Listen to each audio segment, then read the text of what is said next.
This week on The Perfect Scam. I had gone to her home and saw these stacks of magazines everywhere. I was a little anxious about all of them because they were things that she didn't read or had subscribed to, like Allure or Body Beautiful, or there were charges from 5 or 6 different companies.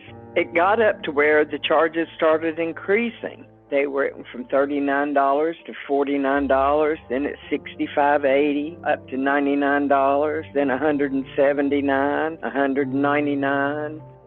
So they were just rude. You know, I'm sorry that we're not going to, your sister agreed to this. We have a contract. She agreed to 10 years. This is the kicker. She agreed to 10 years of that magazine. Welcome back to The Perfect Scam. I'm your host, Bob Sullivan. Sometimes it's the smallest opening that lets criminals steal the biggest amounts. Today's story involves a woman who just wanted to help kids raising money for a school and signed up for a magazine subscription, which led to years of harassment and the theft of much of her savings. But it also led to this woman and her sister bringing down a 20-year conspiracy that robbed more than 150,000 victims nationwide.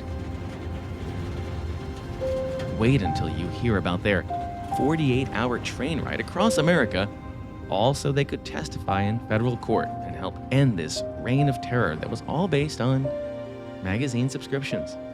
And listen up, because this old-fashioned sounding scam is alive and well and still hitting people across the country. Now, I want you to meet Penny Mashburn and Nancy Stowe, sisters who have a beautiful relationship that, well, it was a lifesaver in the end. You'll hear Nancy sometimes finishes Penny's sentences, as sisters sometimes do, particularly when your sister has faced some serious health problems. Penny, was there anything about the relationship that you guys had when you were kids that would have foreshadowed for you that you would be this close even later in life? Probably not. I do. You do? Okay. Okay, Nancy, go ahead. Penny would beat me up. We were the only 2 girls. We had 2 older brothers and a younger brother. And then we were in the middle there. And Penny she'd sock me in the arm as hard as she could every chance she got. If I told Mama, then Mama beat my butt and she'd sock me again. So She was trying to teach you not to be a complainer, right? that's it. Don't tattle and don't be a whiner. And no matter who you tell, you're going to get it twice. So I learned that we would be close. And as sisters, we were always close growing up.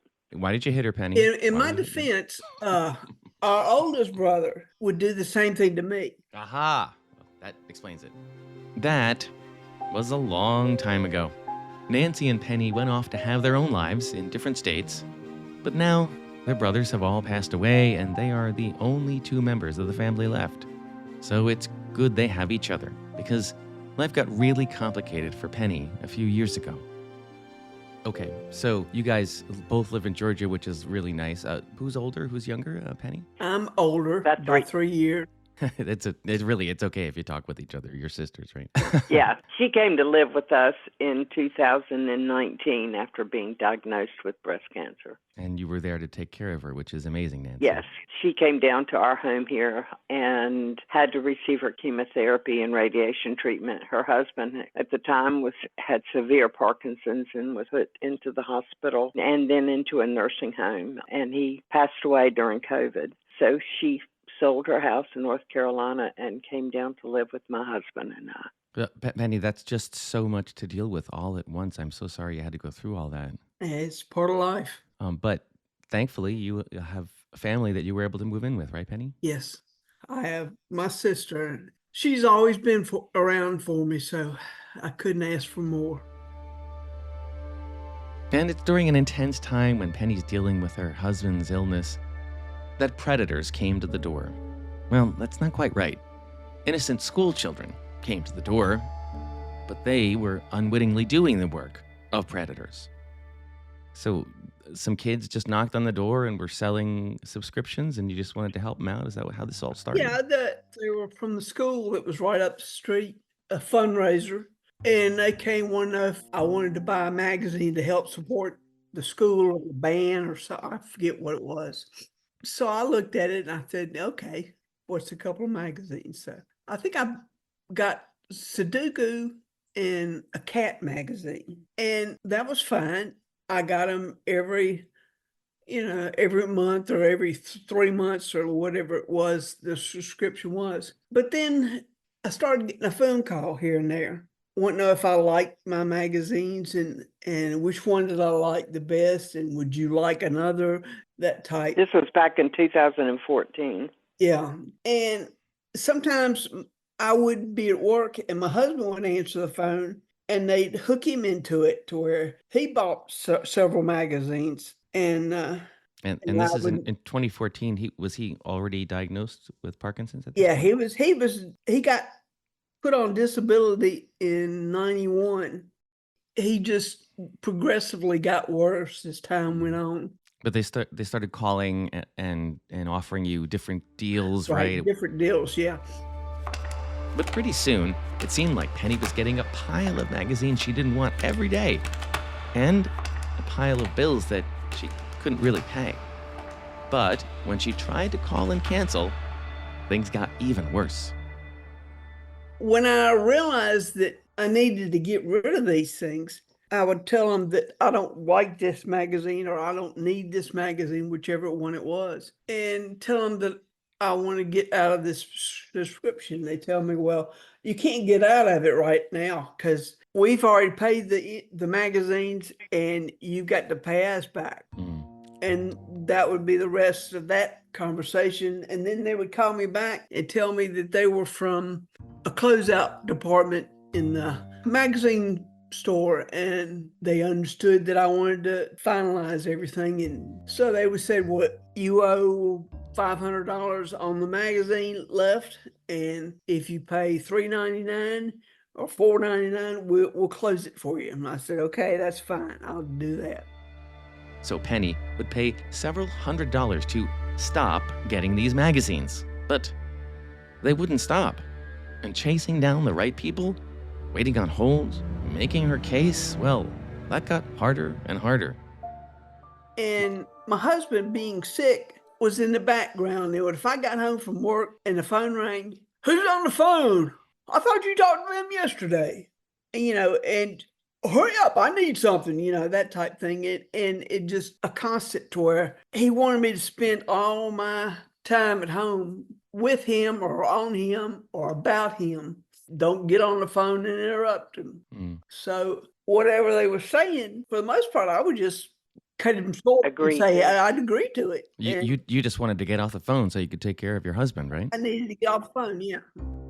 And also, operators would bully her. They were impatient in respect. Well, you can't do that. You signed an agreement or you agreed to get this magazine. So it was one of these things to where you had to quit answering the phone. Would they yell at you, Penny? Nah, I can't say that they would yell at me. They may have. I can't remember. But they would be real harsh. Like, who am I to think I can stop this stuff? At the time, Nancy is living far away in Georgia, but she goes to visit her sister, who has just been diagnosed with breast cancer, and notices something really strange about the house. And I had gone to her home in Asheboro, North Carolina, and saw these stacks of magazines everywhere. I was a little anxious about all of them because they were things that she didn't read or had subscribed to, like Allure or Body Beautiful or... And when they talk, there is something even more disturbing. My sister would at times say that there was a problem with her bank account, that there was a problem with money, and could I loan her some money, and that she would pay me back, but that there was somehow her bank accounts were getting overdrawn. Penny is running out of money to pay the bills, and she's dealing with her own breast cancer and the demands of her husband's debilitating disease. And when he finally becomes too sick for Penny to take care of, they need to find a home for him, and they need to get on Medicaid so they can afford the kind of care he needs. Well, Medicaid requires a lot of forms, And when Nancy helps Penny with paperwork, there is a shocking discovery. When she came here and her husband had to be placed into a nursing home, we had to get him on Medicaid. To do that, we met with the attorneys and they told us the first thing that had to be done is we had to figure 5 years of their financials. Now, my sister was going under chemotherapy at the time, and she had chemo brain. She couldn't think anything. I mean, her body is just going crazy. And so I took on the task of trying to gather all this information, and I had to gather all of her bank account and bank statements. And I kept coming across different names of magazine subscribers and all these charges. They started out small, like $39.95, $39.90, but they would come out once a month. Some of them would come out twice a month. And then there were times that they would come out, several companies started taking her money at a time. So there were charges from 5 or 6 different companies. It got up to where the charges started increasing. They were from $39 to $49, then at $65.80, up to $99, then $179, $199. So Penny, you're sitting there with your sister and she's writing these numbers on a piece of paper. How does that feel? You feel rather foolish, like bad to, I don't mind giving away anything that I've got if somebody else needs it, but they were taking me for a ride. When you do this accounting, Yes. did you have any sense, Penny, in the year or two before that why is my bank account, why am I overdrawing? I mean, did you have any sense that something was wrong until this point? I knew that I had several charges, but I really didn't pinpoint it. I didn't have the time to sit down and try and figure it out myself. Things were escalating at home, and I retired in the end of 2015, and I was then at home being full-time nurse, caregiver, and bottle washer, and it was too much to even take time to figure it out. I just tried to roll with the punches and cover what I could. In my sister's defense, it became so overwhelming to her. Ronnie would not allow her 5 minutes to herself. She had to be his constant companion. And so she didn't have time to figure out where their money was going. She just kept trying to put more in there, borrowed from here or there to try to cover their expenses. And when Nancy finally adds everything up, all those $20 subscriptions, well, the total is astonishing. So when I got all the information together, it was the first time that Penny realized the enormity of the amount that had been taken from her. And it was over $68,000. $68,000? The total just hits them both between the eyes. From $20 subscriptions to $68,000? It just blew me away. I understood the surroundings around her. She worked 60 hours a week, a job she'd been at for 40-some years. She tried to take care of her husband, who was always very possessive, but even more so after he was sick. My heart broke for her, but I was angry. She was pissed. I was really angry. How could anyone let these people take this money? So, of course, Nancy gets involved in calling all these magazine companies and trying to make this stop. But we would call and ask if they would, that my sister has breast cancer. She's not interested in these magazines. How can we stop this subscription? Oh, you can't stop it. We'll turn it over to collection if you stop paying. Were they mean to you? Yes, they were just rude. I'm sorry but we're not going to. Your sister agreed to this. We have a contract. She agreed to 10 years. This is the kicker. She agreed to 10 years of that magazine. She has agreed to 10 years of a magazine? And only one of them sent a refund. Yeah, she got one little refund. So, and do you know we still have magazines piling in this house every week? Dear Lord. And some of them won't stop until 2030. Until 2030? And remember, Penny's husband is very, very sick, and in the middle of all this, he passes away. Penny is very sick. COVID hits. So Nancy closes Penny's checking accounts, gets her new credit card numbers, and that stops all the withdrawals. But it doesn't stop the ugliness and the phone calls. And, well, Nancy and Penny are just resigned that this horrible thing has happened at a horrible time. You probably thought nobody would care, right? Exactly. And so we just thought that this is just what my sister's story was, is that she was part of this scam, and that was the end of it. We'd never thought about prosecuting because we didn't have these people. I mean, every time we contacted somebody, they threatened to send her to the collection agencies or, were very ugly, really ugly. Until one day, about a year later, you got a letter that really got your attention, right? From who? Yeah, I got it twice from the FBI. They sent me a letter saying that they were investigating a magazine scam and my name had been turned in. And I thought, this is a scam. So Sure. I threw the letter away. And another week or so or a month, I got another letter. So Nancy and I talked about it and we called them up, and Nancy talked to them and told them, we've got all this information. If you're interested in it, we can send it to you. The FBI has all this information because Assistant U.S. Attorney Joe Thompson has spent years working on a case concerning a series of companies that have been conspiring against victims for decades, using magazine subscriptions as a cover for a massive crime.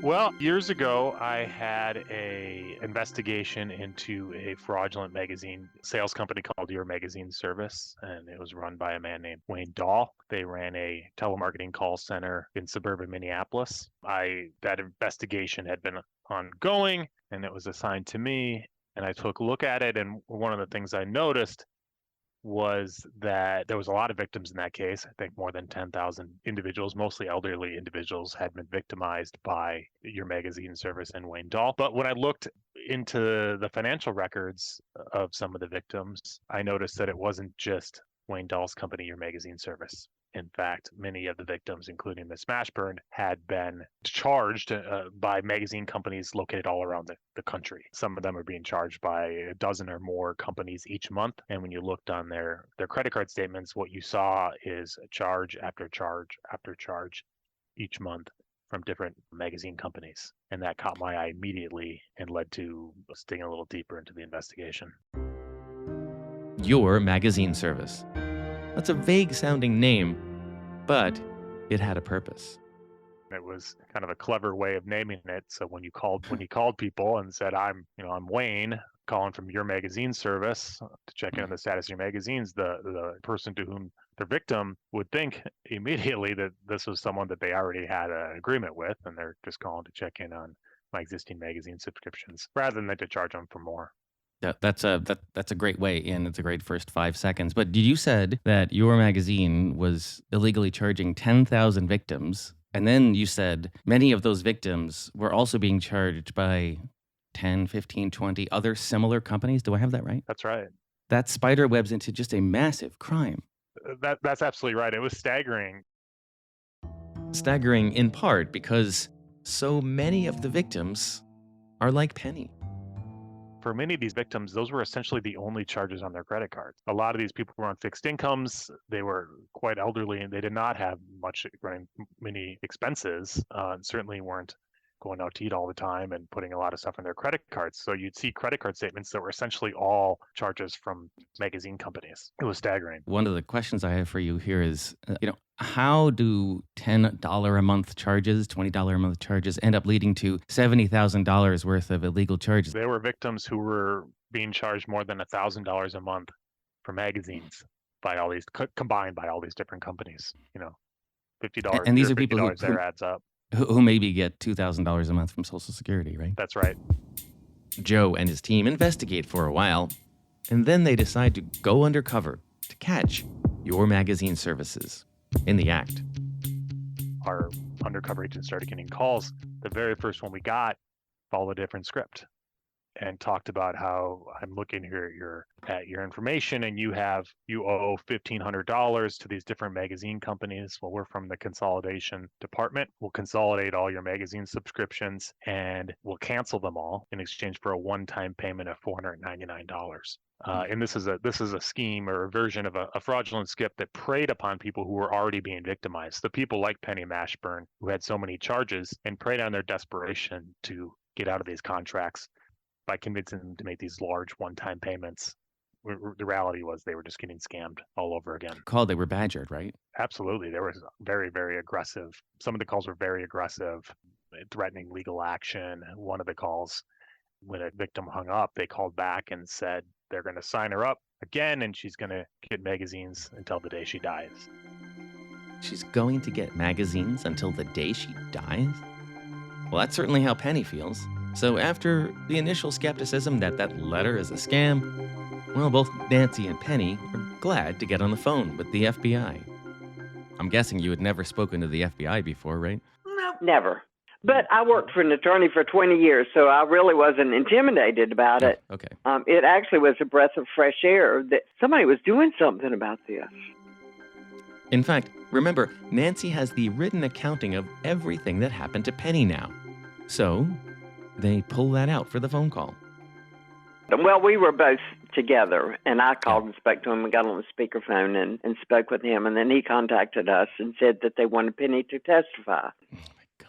That's just unbelievable. Okay, so you mentioned that you were angry, of course, when you did all this accounting, and now the FBI is in touch with you, and they actually ask you to testify. How did it feel that your anger now had a purpose? It felt good. Wonderful. Like something was going to happen, going to get this stopped.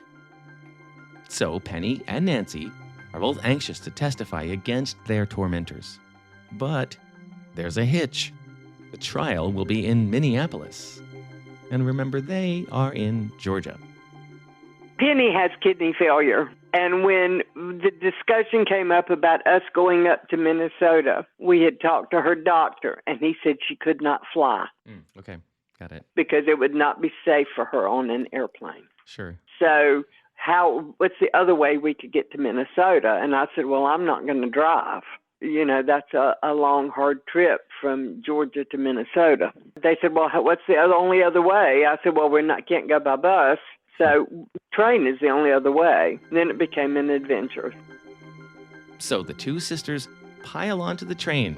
Well, 4 trains, actually, to head to federal court in Minnesota. Well, it was 48 hours up there. We drove to Atlanta, which is a couple of hours from our home. We boarded the train in Atlanta. We had a roomette. And if you've ever traveled by train, a roomette is a private area, but it is 7 feet tall, 6 feet across, and 3.6 feet wide. So you were very close.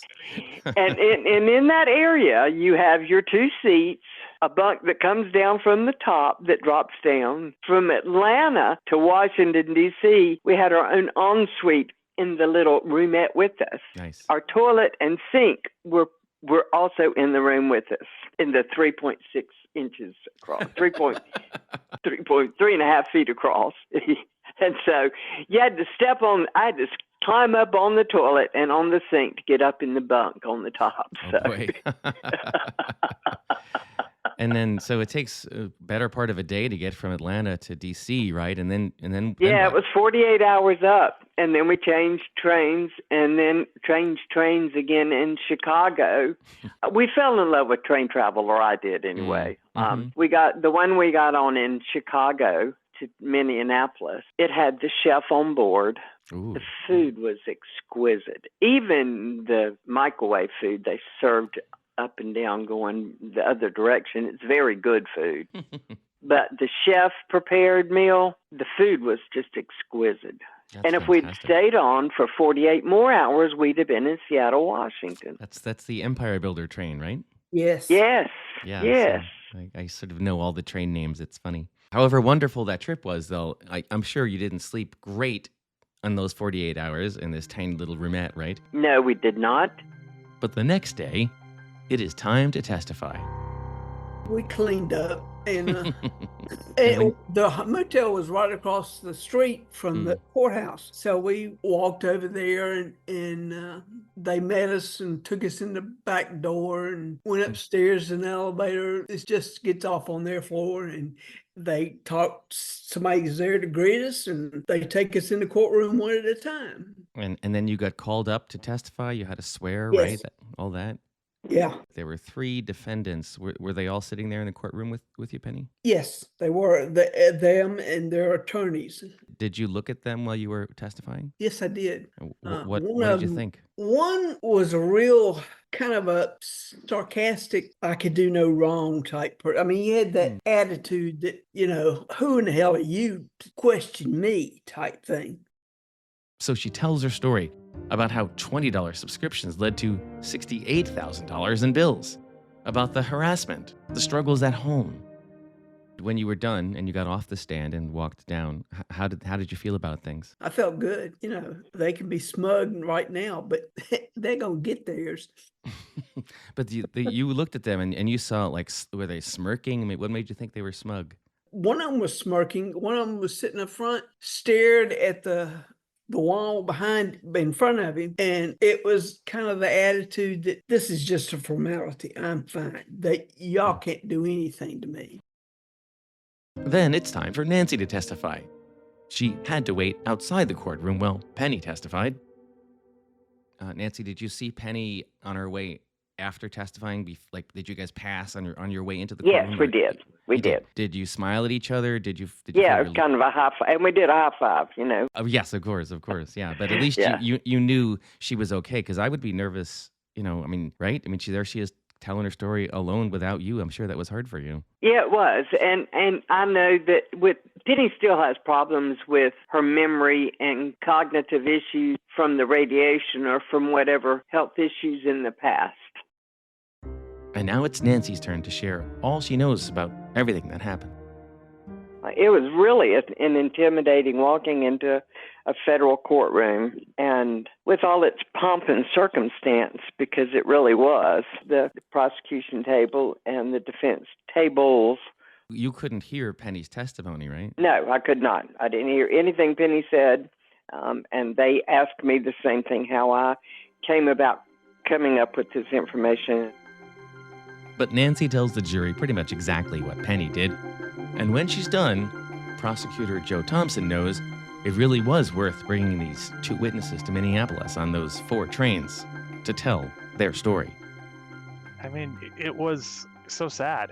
Not only that this had happened to someone of her age, but that it came to this. Not only, she had to be victimized for years, and here she was having to come up to Minnesota, to some place she hasn't been in the winter, to testify at a trial, which is scary.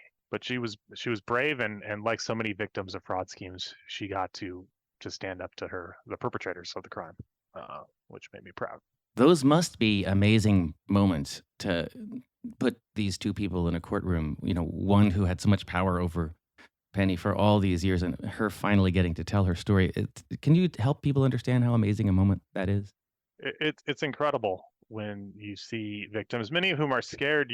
People come to a courthouse. I think sometimes lawyers lose sight of it, but there's people that go their whole lives without meeting a lawyer or a judge.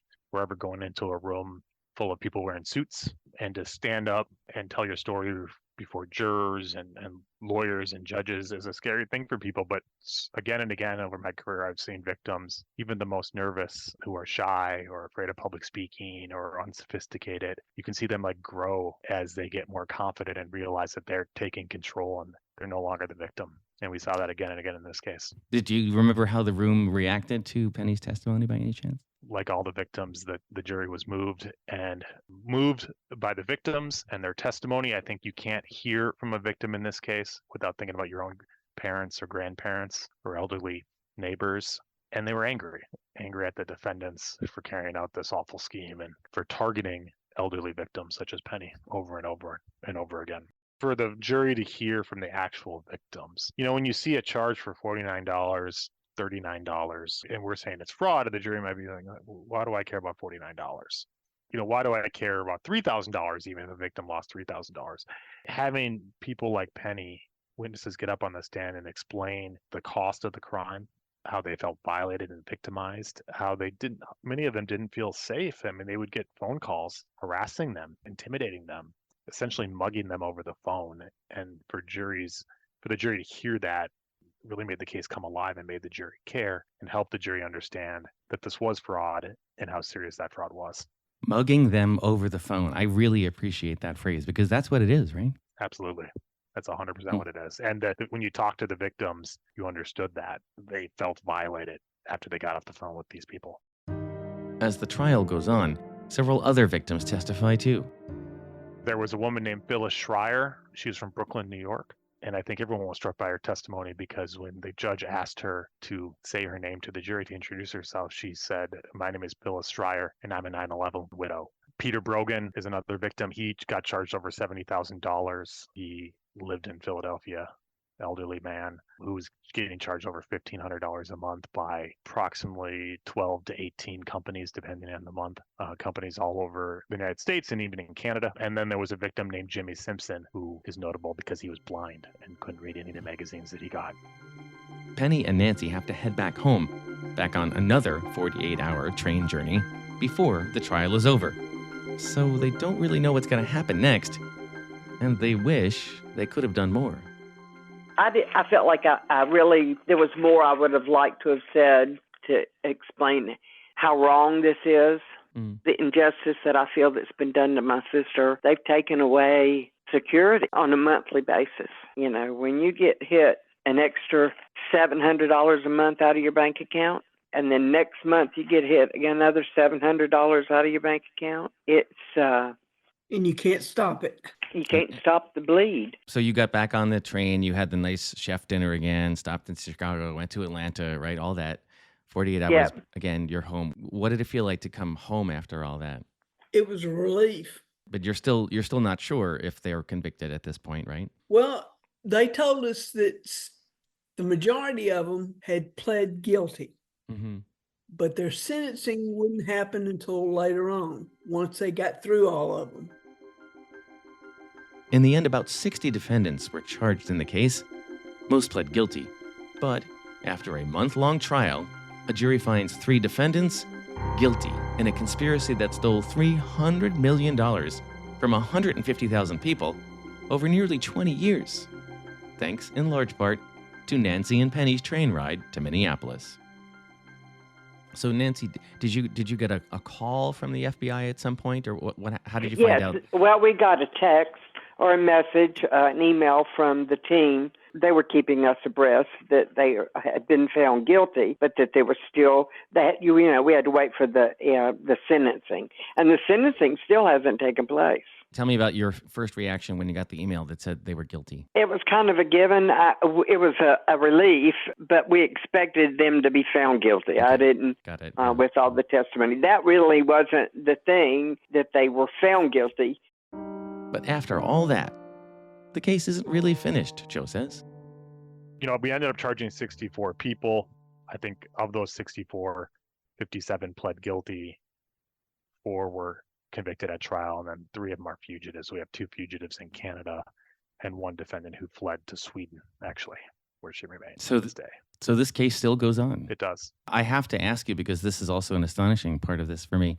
Unless I read this wrong, this went on for 20 years before these folks were actually brought to justice, right? That's right. 20 years is enough for several careers for most people. I just can't even imagine how somebody would sustain a crime like this for 20 years and not run into legal trouble somewhere along the way. How does something like that happen? Well, it's interesting. You know, they did have legal issues. Usually consumer protection cases like this are investigated and handled by state attorney general's offices. And that's what happened here. And so people, when they file complaints with the Better Business Bureau or their state attorney general's office, those offices would investigate, and sometimes they filed some sort of legal action, but generally it was civil, not criminal. And the defendants would settle those and pay whatever fine they had to do, and viewed as the cost of doing business. One of the challenges, these cases often don't get prosecuted federally because, on one hand, any one victim, the case against them is too small to justify federal prosecution, or which is generally the federal authorities that are involved in in white collar investigations like this. Here, we were able to aggregate the whole case and charge everyone to make it this big, massive scheme, or recognize the large conspiracy, large scheme that it was, and investigate it and prosecute it federally. So, a lot of people have gone to jail in this crime, but Nancy and Penny still feel like there's unfinished business. Seems like you're not quite satisfied yet that justice has really been done. No, I mean, there are a lot of crooks that get caught, but that doesn't give restitution to the people that they damaged. And that's what sentencing that's what our judicial system's supposed to do. It's supposed to provide relief. And my sister doesn't have any relief. We still get in the magazines. She's not getting any money taken from her on a monthly basis, but she's not been given back not a penny from these people that have stolen things from her. And how would $68,000 change Penny's life right now? It would give her the opportunity to be able to know that if something came up, she could go live in a nursing home if she needed one. Yeah. So That's the security. That's the security they took away from her.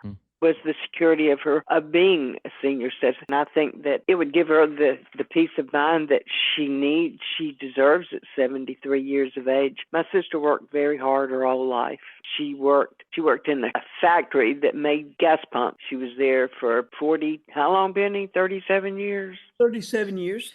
Yeah. And, there were lots of overtime. I mean, my sister made great money, and I couldn't figure out why she would call me and ask me for money, But I didn't know that the financial things.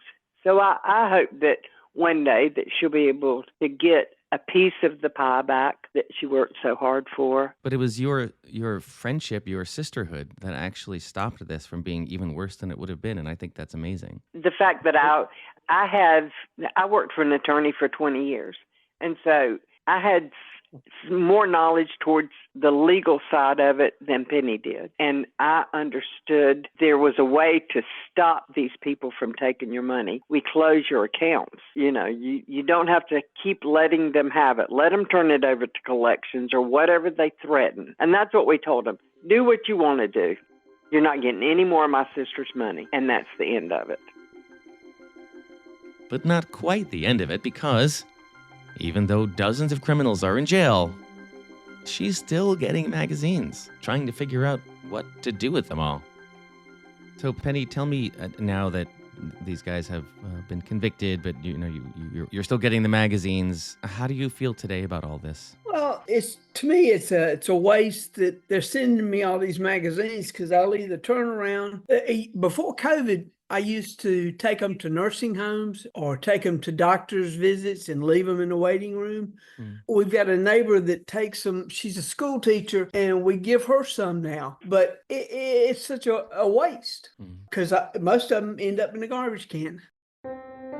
There were a couple of good things that have come from this experience. For one, Penny and Nancy have fallen in love with train travel. And also, Penny, do you think that you are closer to your sister now because of all that's happened here? Most definitely. In what way? In growing up, you were the individual, and that you were worried about what you were doing, not so much what your sister was doing or your brothers was doing. You wanted to do your own thing type thing. But now, being older, you really realize just how great it is to have a sister and someone that cares about you and can keep you straight. And you can take train rides with. Yes. And you can take trains. Cares enough for the hard stuff. Yeah. Yeah. Well, I so admire the relationship that you have, and I'm really happy that you have each other. We are too. Yes. We've both had health issues, and we've been there taking care of each other over these last 6 years that we've been down here. She's been down here with us. And they've agreed to talk with us about everything because there are lessons they want to share. I'd say beware. There's a lot of wolves out there in sheep's clothing. The thing that really gets me is that this all started up for kids raising funds, and they had no idea what was going on or what was to become of it. It makes you feel guilty for not wanting to help the kids because they need help. We're teaching them responsibility by fundraising and doing things. And you feel like, they've taken that away from you, that you got to be careful what you do, who you help. So Nancy, go ahead. What is it you want people to learn?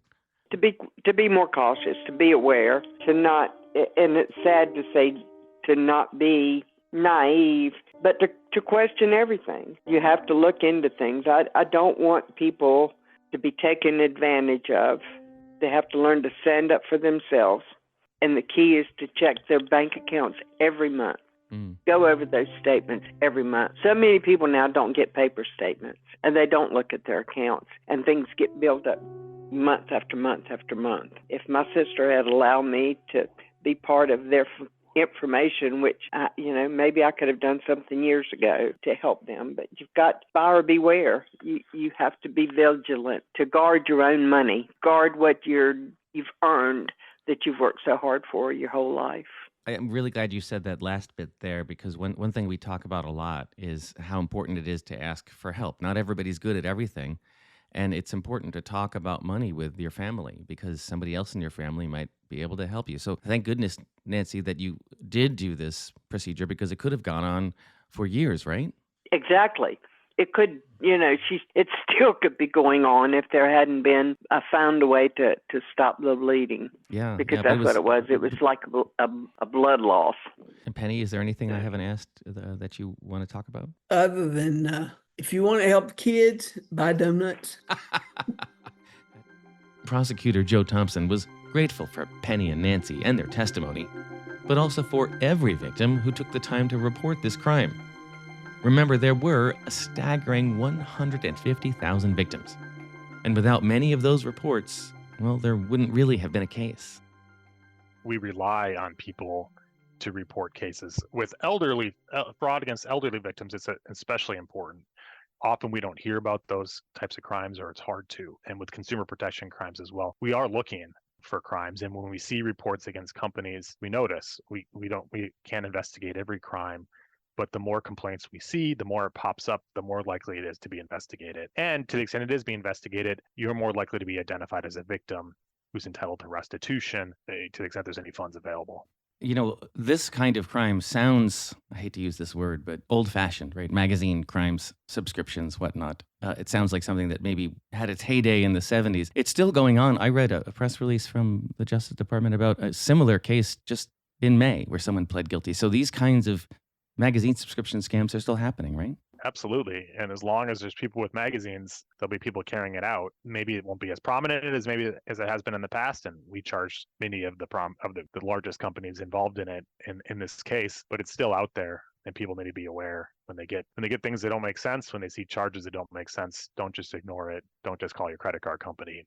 Call the AG's office, your state AG's office, contact the Better Business Bureau, or contact the FBI.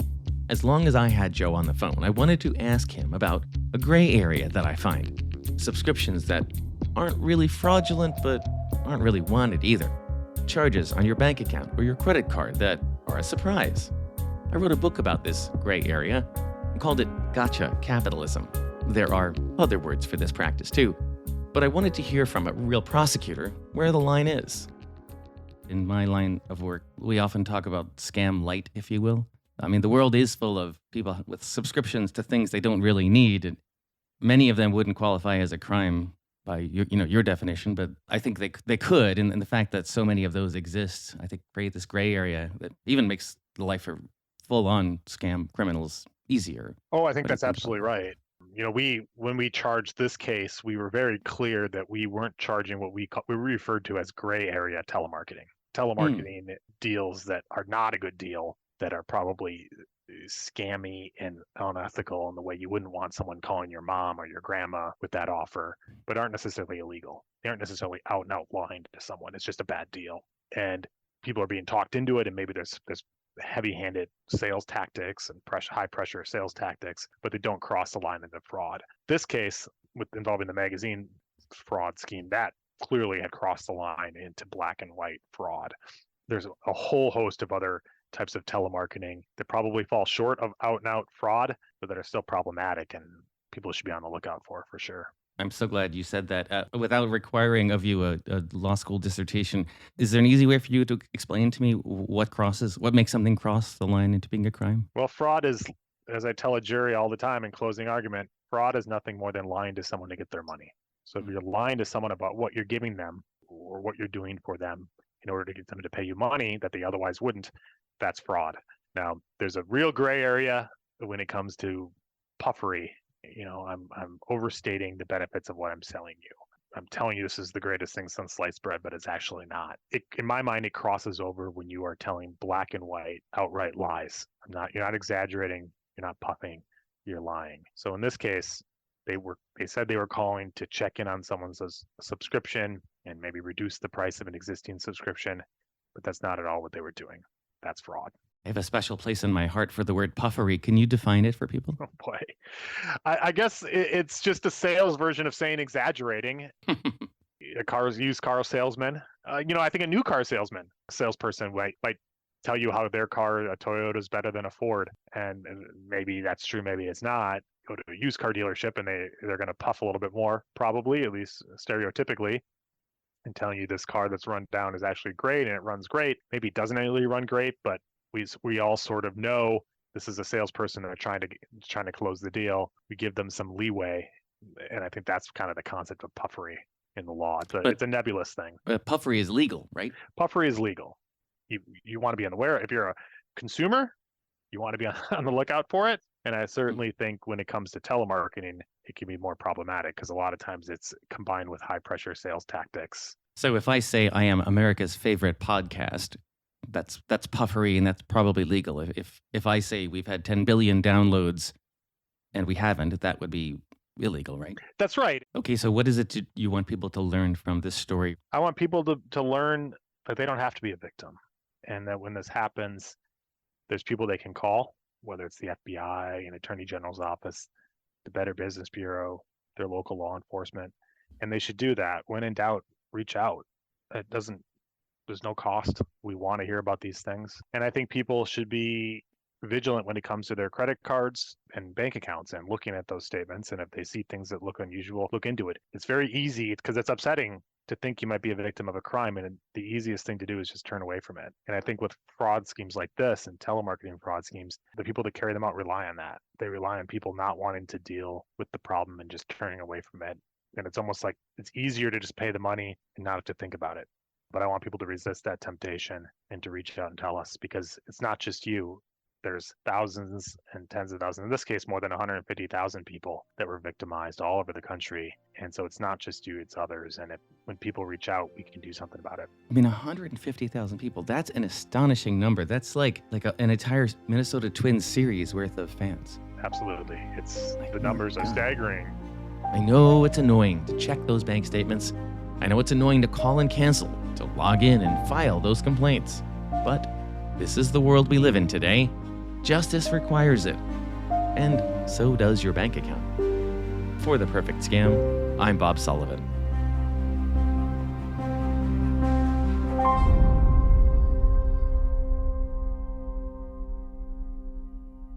If you have been targeted by a scam or fraud, you are not alone. Call the AARP Fraud Watch Network helpline at 877-908-3360.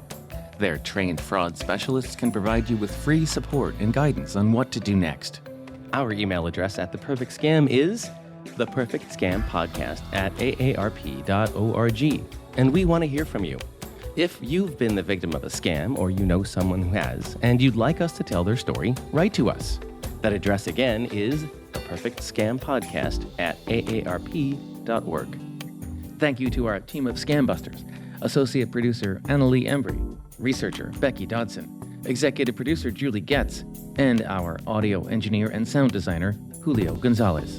Be sure to find us on Apple Podcasts, Spotify, or wherever you listen to podcasts. For AARP's The Perfect Scam, I'm Bob Sullivan.